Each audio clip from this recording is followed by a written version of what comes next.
Assalamualaikum warahmatullahi wabarakatuh. Berjumpa kembali pada pembelajaran fisika untuk kelas 10 MIPA. Pada pertemuan kali ini kita akan membahas mengenai hukum Newton pada gerak lurus. Seperti yang sudah kita ketahui, hukum Newton itu ada 3. Ada hukum 1 Newton, hukum 2 Newton, dan hukum 3 Newton. Mari kita bahas hukum yang pertama. Hukum 1 Newton berbicara mengenai suatu benda yang diam atau suatu benda yang bergerak dengan kecepatan konstan.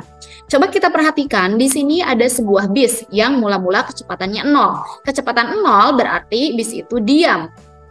Ketika bis diam, banyak penumpang di dalamnya juga ikut diam.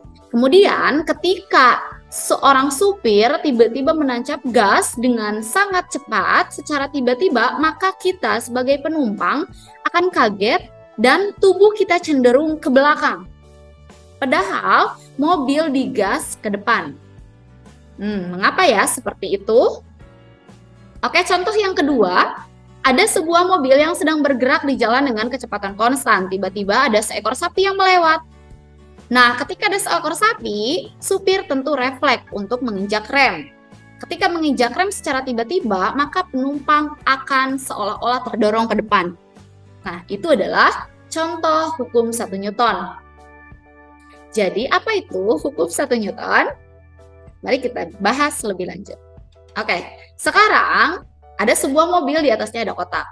Sebuah kotak yang berada di atas mobil yang sedang bergerak, jika secara tiba-tiba mobil direm, maka peristiwa yang akan terjadi adalah, kira-kira kotak itu kemana? Ketika mobil bergerak, kemudian secara tiba-tiba mobil direm, kotak akan bergerak ke depan. Mengapa? Oke, sebelum menjawab, mari kita telusuri lebih dalam mengenai inersia atau kelembaman. Setiap benda mempunyai sifat kelembaman, yaitu kecenderungan untuk menolak perubahan terhadap keadaan geraknya. Kecenderungan untuk menolak perubahan. Jadi ketika kita asik sedang diam, maka kita cenderung mempertahankan keadaan diam. Dan begitupun ketika kita sedang bergerak dengan kecepatan konstan, maka kita akan cenderung mempertahankan untuk bergerak dengan kecepatan konstan. Adapun semakin besar inersianya, maka semakin besar pula gaya yang dibutuhkan untuk mengalami suatu percepatan. Di sini gambar yang pertama ada 1000 kg, yang kedua 0,1 kg saja. Dengan gaya yang besar, yaitu dengan gaya 1000 Newton, gambar pertama mampu mengalami percepatan sebesar 1 meter per second kuadrat. Namun, untuk gambar yang kedua, yaitu yang sangat kecil, 0,1 kg, untuk memperoleh percepatan yang sama, yaitu 1 meter per second kuadrat, dia hanya butuh gaya sebesar 0,1 Newton. Artinya, semakin besar masanya, maka inersianya semakin besar, gaya yang dibutuhkan juga semakin besar. Baik, kita kembali lagi. Hukum 1 Newton itu disebut juga sebagai hukum kelembaman, yang berbunyi, sebuah benda dalam keadaan diam atau bergerak dengan kecepatan konstan akan tetap diam atau bergerak dengan kecepatan konstan, kecuali ada gaya eksternal yang bekerja pada benda itu. Persamaannya, sigma F sama dengan 0. Sigma di sini menunjukkan jumlah gaya-gaya yang bekerja. Jumlah gaya-gaya yang bekerja itu sama dengan 0. Fenomena hukum 1 Newton yang lain, misalnya ketika kita meletakkan sebuah balok atau sebuah buku di atas sebuah meja. Terlihat balok tersebut diam, padahal ada gaya-gaya yang bekerja. Namun gaya-gaya yang bekerja tersebut, jika dijumlahkan itu sama dengan 0. Mengapa? Karena di sini ada 2 gaya yang bekerja. Yang pertama, gaya normal, yaitu gaya terhadap permukaan bidang dan gaya berat. Gaya normal dan gaya berat ini berlawanan arah, namun sama besar, sehingga sigma F-nya sama dengan 0. Yang kedua, ketika benda sebuah mobil bergerak konstan 40 meter per second. Nah, ketika mobil tersebut bergerak, banyak sekali gaya-gaya yang bekerja pada mobil tersebut. Ada gaya mesin yang arahnya ke depan, ada gaya gesek yang melawan arah gerak mobil tersebut, ada gaya normal, gaya terhadap permukaan, dan ada gaya berat. Namun resultannya sama dengan 0. Gambar di sini menunjukkan pribodi diagram dari sebuah benda yang disebabkan resultan gayanya 0. Kenapa? Karena F1-nya sama dengan F2. F1 berlawanan arah dengan F2, maka sigma F-nya sama dengan 0. Maka benda tersebut masih diam. Lalu apa itu gaya? Coba perhatikan, di sini ada sebuah pembalap MotoGP. Di sini ada yang bergerak konstan 40 meter per second, ada yang sedang diam, kemudian ada yang sedang berbelok dengan kecepatan tertentu. Nah, ketika seorang pengendara sepeda motor mampu berbelok di jalanan, kemudian mampu mengubah gerakannya ke kiri dan ke kanan, itu disebabkan oleh adanya suatu gaya. Jadi gaya adalah sebuah tindakan berupa dorongan atau tarikan yang memiliki kemampuan untuk mengubah gerak benda menjadi dipercepat atau diperlambat atau hanya mengubah arah geraknya saja. Oke, macam-macam gaya. Yang pertama ada gaya berat. Gaya berat merupakan tarikan gravitasi bumi pada sebuah benda.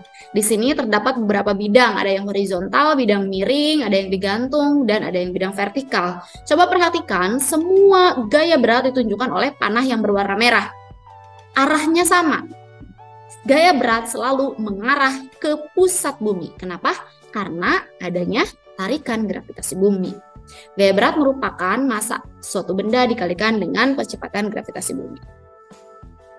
Kemudian ada yang namanya gaya normal. Gaya normal merupakan gaya yang bekerja pada bidang sentuh atau bidang permukaan yang bersentuhan yang arahnya tegak lurus dengan bidang sentuh tersebut. Coba perhatikan di sini ada panah yang warna merah yang menunjukkan gaya normal. Gaya normal itu tergantung dengan permukaannya. Kalau permukaannya horizontal, maka tegak lurusnya ke atas. Bila permukaannya vertikal, maka tegak lurusnya ke samping.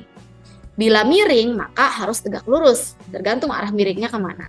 Intinya, gaya normal selalu tegak lurus terhadap permukaan bidangnya. Coba perhatikan di sini, ada macam-macam gaya normal dan gaya berat.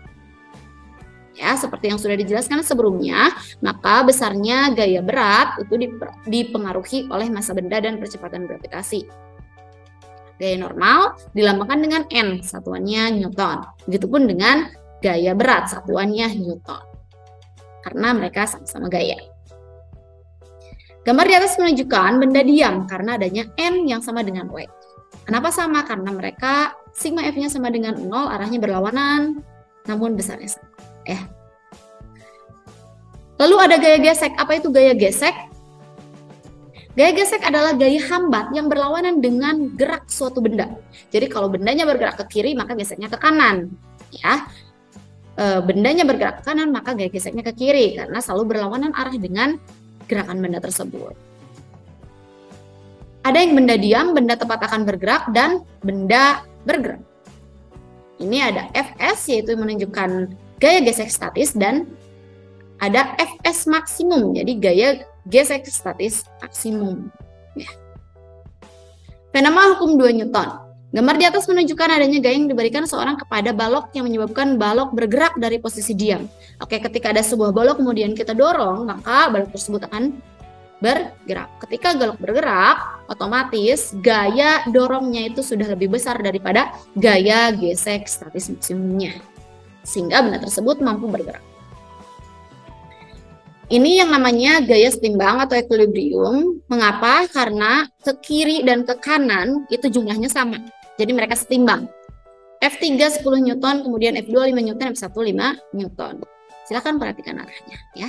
Jadi kiri dan kanannya sama sehingga disebut gaya equilibrium atau setimbang. Kemudian ada massa. Massa adalah sifat intrinsik sebuah benda yang mengukur resistansinya terhadap percepatan. Perhatikan ini ada A, B, dan C. Di gambar A hanya satu balok di dalamnya. Kemudian di gambar B, balok yang satu itu didorong dengan gaya yang lebih besar. Dan yang C banyak sekali balok yang didorong, berarti masanya semakin besar. Ketika masanya semakin besar, maka membutuhkan gaya yang semakin besar.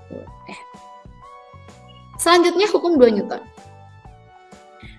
Hukum 2 Newton berbunyi, percepatan sebuah benda berbanding lurus dengan gaya total yang bekerja padanya dan berbanding terbalik dengan masanya. Arah percepatan sama dengan arah gaya total yang bekerja padanya. Persamaannya, sigma F sama dengan MA, maka untuk mencari A, sigma F per M. F adalah resultan gaya, besarannya Newton, satuannya Newton. M adalah massa benda, satuannya kilogram. A adalah percepatan, satuannya meter per second kuadrat. Yang ketiga adalah hukum 3 Newton. Hukum ini disebut juga sebagai hukum aksi-reaksi. Ketika suatu benda memberikan gaya pada benda kedua memberikan gaya yang besarnya sama dengan gaya yang diberikan benda pertama, tapi berlawanan arah. Ya, persamaannya F aksi sama dengan min F reaksi. Jadi besarnya sama, namun arahnya berlawanan. Salah satu contohnya adalah fenomena ketika kita mengayuh sebuah sepeda. Ketika sepeda dikayu, maka roda akan berputar. Ketika roda berputar, maka akan ada dorongan, yaitu sebagian dari aksi kita mengayuh pedal ke belakang, kemudian reaksinya adalah roda tersebut bergerak ke depan. Ya. Terima kasih untuk pertemuan kali ini. Hari ini kita sudah membahas hukum 1, hukum 2, dan hukum 3 Newton. Pada pertemuan selanjutnya kita akan melakukan latihan soal. Terima kasih, sampai jumpa di pertemuan berikutnya. Wassalamualaikum warahmatullahi wabarakatuh.